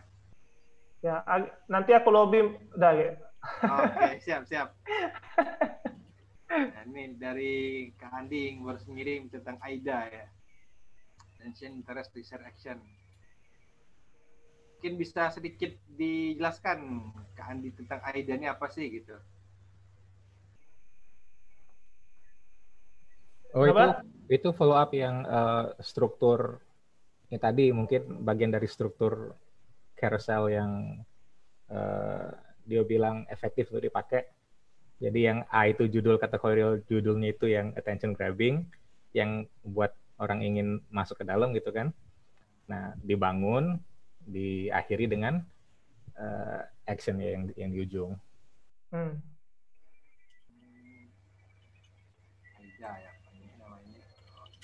Sama mungkin ini sih, aku mau nambahin juga. Jadi teman-teman kalau misalkan bikin microblog, mungkin sambil jalan, tadi kan seperti aku bilang, nggak perlu sempurna, tapi sambil jalan disempurnakan. Jadi sambil jalan, coba teman-teman juga belajar copywriting. Cara nulis, terus gunain kata-kata yang bisa menarik orang, clickbait, bahasa orang-orang itu ya. Nah, itu coba dipelajarin. Karena saat ini aku juga lagi belajar soal copywriting itu, dan ternyata copywriting itu cukup powerful gitu teman-teman ya. Karena kita dalam tanda kutip hanya menggunakan kata-kata itu bisa menarik orang untuk entah itu action, maksudnya melakukan tindakan, atau misalnya kita apa namanya mempromosikan apa, akhirnya orang terinfluence gitu. Mungkin bisa coba nambah ilmunya di bagian copywriting, karena menurut aku itu sangat membantu sih ketika kita mau bikin konten. Coba kita ajak siapa yang mau berbagi ya tentang copywriting. Ya, soal copywriting dah. Kayaknya bagus tuh dah kalau kita bahas. Oke, next coba nanti dicari dulu siapa yang mau sharing-sharing. Oke, lagi mungkin teman-teman udah 9:30 ini. 9:39 nih jam saya. Ada lagi yang ingin bertanya mungkin? Kalau cukup mungkin dari Koiril mungkin bisa sedikit closing statement ya Ariel ya. Ini kita nanti kita coba foto bersama ya, walaupun udah banyak yang live ya. Apa ya. Monggo Ariel kalau ada sedikit. Ya, ini closing statement ini selalu ditanya gitu. Jadi sebenarnya kalau untuk closing statement, aku kembali lagi ke tadi bahwa nggak perlu harus sempurna di awal. Yang penting sambil jalan nanti disempurnakan. Nah, itu aja dah. Oke, siap. Ayo, mungkin teman-teman mungkin bisa ini gitu ya, kita mungkin bisa foto bareng ya. Mungkin bisa dibuka dulu kameranya. Monggo jangan malu-malu ya. Nah, kelihatan semua nih. Kita masih on semua ya. Nih Okta nih kayaknya perlu nanti nih kita todong nih tentang jurus-jurus bagi jurus lainnya nih. Jurus apa dah? Oke, coba kita screenshot ya foto ya. Satu, gimana gayanya Riel? Coba Riel, diarahkan Riel. Gini aja Riel ya. Oke, satu. Pakai love. Oh, love aja. Cukup ya. Boleh juga nih. Oke, 1, 2, 3. Oke. Sip. Oke, mantap. Mantap. Oke, thanks. Makasih teman-teman udah hadir, udah menyempatkan waktu. Aku senang sekali. Tadi sempat 30-an orang dari ya. Ya, 30 orang tadi. Iya. Mantap jiwa emang. Main rame nih di tengah malam minggu ya, malam minggu yang cerah minggu. Kayaknya. Yang cerah. Yang cerah sepertinya. Iya, sepertinya ya. Oke, mungkin asli kita tutup dengan lafaz hamdalah ya. Semua teman-teman yang sudah join. Thanks juga buat Koiril yang bisa berbagi sharing-sharing tentang microblog, bagaimana ya Koiril ini termasuk yang merintis dari nol ya Riel ya. Dari nol, ya, sebenarnya dari 4.000 sih dah. Dari 4.000 ya mulainya ya. Ya, 4.000-an. 80.000 ya. Dalam waktu setahun ya lebih kurang ya. Ya, sudah lebih 1 tahun. Sudah 1 tahun ya. Nah, nanti kita coba inilah kita tiru di ya, semoga setelah ini banyak konten kreator atau microblogger khususnya dari kota Pempek kita makin banyak kan, makin menjamur agar kita bisa berbicara lah Palembang kan. Iya, sip. Kayak bentar lagi si Ongki hampir berapa K gitu ya? Hampir 100K. Amin. Oke, teman-teman. Oke, terima kasih teman-teman. Mungkin sekian dari saya selaku tadi host, tapi tadi mendadak mati tadi ya. Oke, assalamualaikum warahmatullahi wabarakatuh. Waalaikumsalam warahmatullahi wabarakatuh. Oke.